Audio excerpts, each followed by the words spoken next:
Muy buenas noches. A nosotros nos correspondió el caso de la masacre de Mapiripán. En nuestro grupo está conformado por Paola Parra, Carlos Diego Martínez, Andrés Mora y Juliana Torres. Entonces, bueno, para este caso, el estado demandado es Colombia. Las víctimas son los pobladores de la localidad de Mapiripán y sus familiares, y quienes los representan es un colectivo de abogados que se llama José Alvear Restrepo y el Centro de Justicia y de Derecho Internacional. Bueno, vamos a ver la competencia. Entonces, efectivamente, la sentencia nos dice que la Corte es competente en los términos del artículo 62 de la Convención para conocer del presente caso, en razón porque Colombia hace parte desde el 31 de julio de 1973 a la Convención Americana. Que esto inició, los hechos iniciaron el 12 de julio y ellos llegan el 20. ¿Cuáles son las excepciones preliminares? El Estado ha desistido de la primera excepción preliminar, referente a la aplicación indebida de los artículos 50 y 51 de la Convención Americana, y ha ratificado la segunda excepción preliminar referente a la falta de agotamiento de recursos internos. A su vez, el Estado reconoció que había tenido responsabilidad internacional por la violación de los artículos que están viendo en pantalla 41, 51, 52, 71 y 72 de la Convención Americana de Derechos Humanos, en relación por los hechos que se señalan. En los términos en que se han expresado las partes, la Corte observa que subsiste la controversia entre aquellas en cuanto a la excepción preliminar, referente a la falta de agotamiento de recursos internos, el alcance del reconocimiento de responsabilidad del Estado sobre los hechos del presente caso, no abarcados en el reconocimiento de la responsabilidad. Bueno, por otro lado, se efectuó un reconocimiento de la responsabilidad y el Estado ha estado implícitamente aceptando la plena competencia de la Corte para conocer del presente caso. En la segunda excepción, opuesta por el Estado, ha perdido un carácter de cuestión preliminar. Además, el contenido de dicha excepción se encuentra íntimamente relacionado con el fondo. Ellos si hacen un petitorio. Este caso fue remitido a la Corte de Derechos Humanos, a la Corte Internacional de Derechos Humanos, el 5 de septiembre del 2003. El petitorio que hace la Corte Internacional de Derechos Humanos es la solicitud al tribunal que declare la responsabilidad internacional del Estado de Colombia por la presunta violación de los derechos reconocidos en los artículos de la Convención Americana. ¿Qué nos dice el fallo de esta sentencia? Que requerir al Estado para que adopte todas las medidas que sean necesarias para dar efecto y pronto acatamiento de los puntos pendientes del cumplimiento que fueron ordenados por el Tribunal de la Sentencia sobre el Fondo de las Reparaciones y Costas del 15 de septiembre del 2005, de conformidad con lo estipulado en el artículo 68. También nos dice que solicitará al Estado que presente a la Corte Interamericana a más tardar el 22 de febrero del 2013 un informe con el cual indique todas las medidas adoptadas para cumplir con las reparaciones ordenadas por esta Corte que se encuentran pendientes. Solicitar a la Secretaría que notifique la presente resolución al Estado, a las víctimas familiares. Entonces acá vemos algunas imágenes que definitivamente pues este tipo de cosas sí hay parte de responsabilidad del Estado, no solo por el cuidado que deben tener. Sabemos que este tipo de poblaciones han estado en total abandono y aunque se ha tratado de cuidarlas, siempre son más vulnerables por muchos aspectos de las condiciones que viven.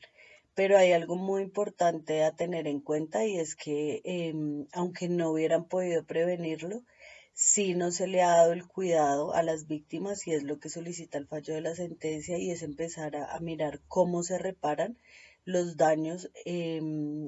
psicológicos, y de qué manera las personas que perdieron otros familiares, las casas, todo lo que esto conlleva, ¿no? Que son temas que difícilmente las personas logramos superar, y el Estado debería de minimizar un poco el impacto, pero pues hemos visto que a veces se queda corto, no porque no quiera, sino porque pues Colombia, digamos que es un lugar donde desafortunadamente pues sí han pasado mucho este tipo de cosas, se ha sido víctima, como en la de Bojayá, de totales masacres, y estos pueblos nunca surgen. Estos pueblos se quedan estancados en su dolor, se quedan estancados en todas las pérdidas que han tenido, y digamos que nunca se logra superar, y efectivamente consideramos que sí debería haber un seguimiento hacia las víctimas, no solo de este caso, sino de todos los casos que, que pues pasan acá en nuestro país. Gracias, Juliana. Para completar lo que acaba de comentar mi compañera, voy a volverme un poco a los hechos para hacer referencia a que fueron 5 días donde las Autodefensas Unidas de Colombia, a cargo de Carlos Castaño, estuvieron en este municipio, se tomaron las comunicaciones, se pudo comprobar la participación en los hechos de altos oficiales del ejército, inteligencia del ejército. También importante anotar que durante esos 5 días nadie acudió en su auxilio, estuvieron totalmente a expensas de lo que las autodefensas quisieran hacer con ellos. El objetivo del grupo armado era atacar las guerrillas y los auxiliadores que estaban azotando el sur del país. Bueno, para continuar hablaremos de las excepciones preliminares. Entonces, en la primera, el Estado ha desistido de la primera excepción preliminar referente a la aplicación indebida de los artículos 50 y 51 de la Convención Americana y ha ratificado su segunda excepción preliminar referente a la falta de agotamiento de recursos internos. Como segunda, a su vez, el Estado ha reconocido su responsabilidad internacional por la violación de los artículos 4.1, 5.1, 5.2, 7.1 y 7.2 de la Convención Americana sobre Derechos Humanos en relación con los hechos señalados en el literal B, capítulo 6 de la demanda presentada por la Comisión. En la excepción previa número 3 se habla de los términos en que se han expresado las partes. La Corte observa que subsiste la controversia entre aquellas en cuanto a la excepción preliminar referente a la falta de agotamiento de recursos internos, el alcance del reconocimiento de responsabilidad del Estado sobre hechos ocurridos en el presente caso no abarcados en el reconocimiento de responsabilidad formulado por el Estado, las supuestas violaciones a los artículos 1.1, 8.1 y 25 de la Convención Americana, las supuestas violaciones de los artículos 19 y 22 de dicho instrumento alegadas por los representantes, así como lo referente a las eventuales reparaciones y costas. Por otro lado, al haber efectuado un reconocimiento de responsabilidad en el presente caso, el Estado ha aceptado implícitamente la plena competencia de la Corte para conocer del presente caso, por lo cual la segunda excepción opuesta por el Estado ha perdido el carácter de cuestión preliminar. Además, el contenido de dicha excepción se encuentra íntimamente relacionado con el fondo del presente asunto, en particular en lo referente a la supuesta violación de los artículos 8 y 25 de la Convención. Por lo tanto, dicha excepción preliminar debe ser desestimada y la Corte debe continuar con el conocimiento de fondo y las eventuales reparaciones y costos en el presente caso. Y como última excepción preliminar,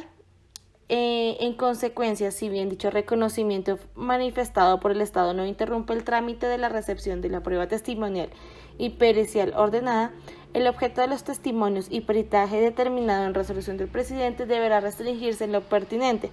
en relación con las partes del fondo, las reparaciones y costas respecto de las cuales subsiste la controversia entre las partes.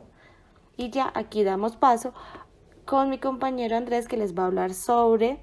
el fallo y el análisis del mismo. Bueno, ya para culminar, haciendo un análisis concluyente de esta sentencia, podemos decir que frente a los hechos que se presentaron en el año de 1997 en Mapiripán, por parte de ese grupo armado organizado y legal, como lo son las Autodefensas Unidas de Colombia, en asocio y asistencia por parte de algunos sectores de la fuerza pública, logran ingresar a este sector alejado de Colombia y perpetrar una de las peores masacres que se tiene en conocimiento en el país, no siendo la única. En segundo lugar, pues es resaltar la labor realizada por el colectivo de abogados José Alvear en cuanto al acompañamiento que le brindó de manera inicial y durante todo el desarrollo de este proceso en la jurisdicción internacional frente a la muerte, lesiones y abusos diferentes que cometió la fuerza pública y el grupo armado ilegal en mención, donde evidentemente se surtieron algunos escenarios en esos mecanismos que el derecho internacional nos ha facilitado y que la Corte Interamericana de Derechos Humanos, luego de unas disertaciones y el desarrollo eficiente, efectivo de este mecanismo, pues logra cesar la controversia que se había zanjado frente a algunos temas, pero tiene muy en cuenta que el Estado desiste de algunas excepciones que se habían presentado inicialmente y reconoce la responsabilidad en estos hechos. Responsabilidad que como Estado debe asumir y debemos asumir para evitar una futura repetición. Es lo que se busca con este tipo de mecanismos. No solamente el de brindar la justicia a las víctimas, a sus familiares, sino también que permita que esta sentencia sea asumida por el Estado en su contexto complejo, para que esto realmente sirva como una reprenda jurídica, pero realmente que impacte en la sociedad para que ese tipo de situaciones no se vuelvan a presentar.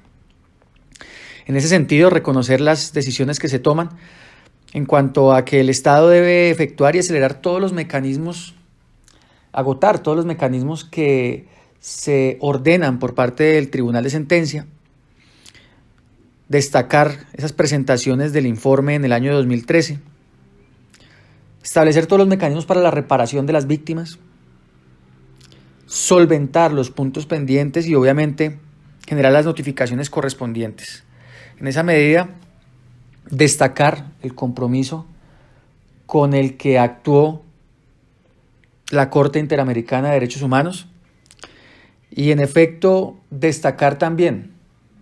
que en medio de las dificultades que se pudieron haber presentado por parte de la injerencia en este crimen de lesa humanidad, destacar también esa parte del Estado y de los gobiernos que han querido también de cierta manera apoyar o facilitar o reconocer algunos de estos escenarios. Yo creo que esa es como la mayor conclusión que podemos tener y obviamente la importancia de estos mecanismos para que esta serie de situaciones que se presentan no solamente hoy, sino durante toda la historia y de cierta manera las que puedan seguirse presentando puedan ser abordadas con seriedad, con transparencia y siempre pensando en el reconocimiento de las víctimas y la reparación integral que se pueda dar sobre las mismas.